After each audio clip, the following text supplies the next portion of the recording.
15 अगस्त का पर्व आ रहा है। भारत का स्वतंत्रता दिवस। लोग इसे बड़े उत्साह से मनाते भी हैं, क्योंकि हमारे सत्याग्रहियों और क्रांतिकारियों के बड़े त्याग बलिदान के बाद ये शुभ अवसर हमें मिला था। हमारे परम पूज्य गुरुदेव भी स्वतंत्रता सेनानी रहे। अपने क्षेत्र में उन्होंने बहुत बढ़ चढ़ करके इसमें भाग भी लिया। तो जो स्वतंत्रता सेनानी उस समय काम कर रहे थे, उनके मन में एक बात थी कि भारत राजनीतिक दृष्टि से तो स्वतंत्र हो जाएगा, लेकिन इसे सांस्कृतिक दृष्टि से भी स्वतंत्र होना चाहिए।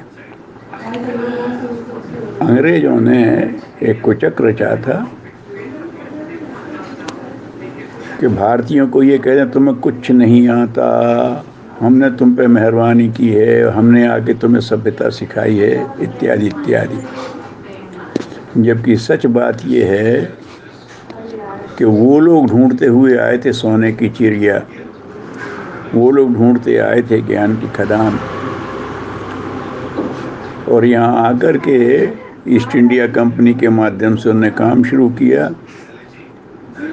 और फिर जब ब्रिटिश सरकार भारत में वो अपना उपनिवेश बनाने की सोच रही थी, तो सन 1835 में ब्रिटिश संसद में लॉर्ड मैकॉले का एक बयान था।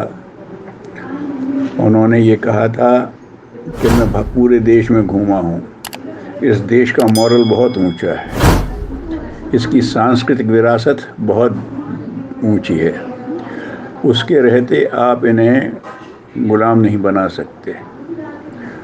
तो अगर करना है, इनको गुलाम बनाना है, तो इनकी रीढ़ की हड्डी, इनकी बैकबोन तोड़ दीजिए, इनको अपनी संस्कृति पे से इनका विश्वास हिला दीजिए। और वही किया गया। उसने स्वयं कहा कि हमने भारत में एक अशिक्षित नहीं देखा, एक भिखारी नहीं देखा। हमारे हर गांव में नैष्ठिक ब्राह्मण लोग विद्यालय चलाते थे, उनका दायित्व होता था हर एक को सुशिक्षित बनाए। तो उन्होंने अपना कुचक्र चलाया और उन्होंने कह दिया नहीं, हम मान्यता नहीं देंगे, हम जो स्कूलों को मान्यता दें वही स्कूल चलेंगे। और मान्यता देने में उनने फिर उसमें तमाम हायरार्की भर दी, अपने कोर्सेज डाल दिए, और वो धीरे धीरे शिक्षा का उन्होंने अपने ढंग से ऐसा रूप कर दिया कि जिसमें ये बातें सब आ गई, ये सब बातें आ गई। और हम लोगों ने स्वीकार भी कर ली कि अंग्रेजों ने ही हमें सभ्यता सिखाई है। जबकि सही बात ये है कि वो हमारी सभ्यता और संस्कृति से प्रभावित थे, हमारी संपन्नता से प्रभावित थे, उसी को खोजते हुए आए थे।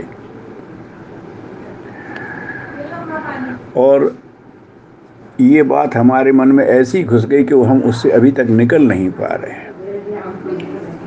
गांधी जी भी ये कहते थे, वो कहते थे नेहरू चाहता है कि अंग्रेज चले जाएं और मैं चाहता हूँ अंग्रेजियत चली जाए। अभी भी हमारे अंदर से अंग्रेजियत नहीं जा रही है। अभी विदेश का सो अच्छा, अभी भी अंग्रेजी बोलने वाला तो बहुत अच्छा है, अभी भी धोती पहनने वाला गंवार है और जो पैंट सूट पहनता है वो बहुत सभ्य आदमी है। अभी भी संतोष से रहने वाला मूर्ख है, और जो दूसरों का माल हड़पता है वो बड़ा कुशल आदमी है। ये ऐसी जो मान्यताएं हैं, हमें इनसे संघर्ष करने की ज़रूरत है। हमारी सांस्कृतिक मानसिक स्वतंत्रता बहुत ज़रूरी है। इसी के लिए परम पूज्य गुरुदेव ने अभियान चलाया था।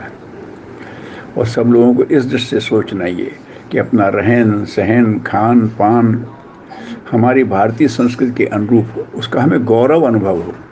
बाहर वालों से सीखें, बाहर वालों से अच्छाइयाँ सीखें, ये अच्छी बात है, लेकिन अपनी अच्छाइयों के प्रति हमारे मन में उपेक्षा ना आ जाए। विवेकानंद जी कहते थे कि मित्रता बराबर वालों में होती है। हम लेंगे ही लेंगे तो हम तो फिर भिखारी हो जाएंगे। हमें छाती ठोक के कहना चाहिए, विवेकानंद ने कहा था कि ये देश अभी पश्चिम को सैकड़ों साल तक शिक्षण दे सकता है। ये गौरव हमारे अंदर हो, हम उनसे सीखें भी। पदार्थ विज्ञान की चीज़ें हम उनसे सीख भी लें, लेकिन जीवन विज्ञान, चेतना विज्ञान, ये उन्हें बहुत ज़रूरत है और वो चाहते हैं, लेकिन हमारा ही अपने ऊपर आत्मविश्वास नहीं है, तो कौन बताए। इसलिए इस 15 अगस्त पर हमारे स्वतंत्रता सेनानी जो विचारक थे, जो चाहते थे कि भारत को राजनीतिक आज़ादी के साथ सांस्कृतिक आज़ादी भी चाहिए, आत्मगौरव फिर से जागना चाहिए, इस दिशा में प्रयास करें। बहुत बहुत मंगल कामना।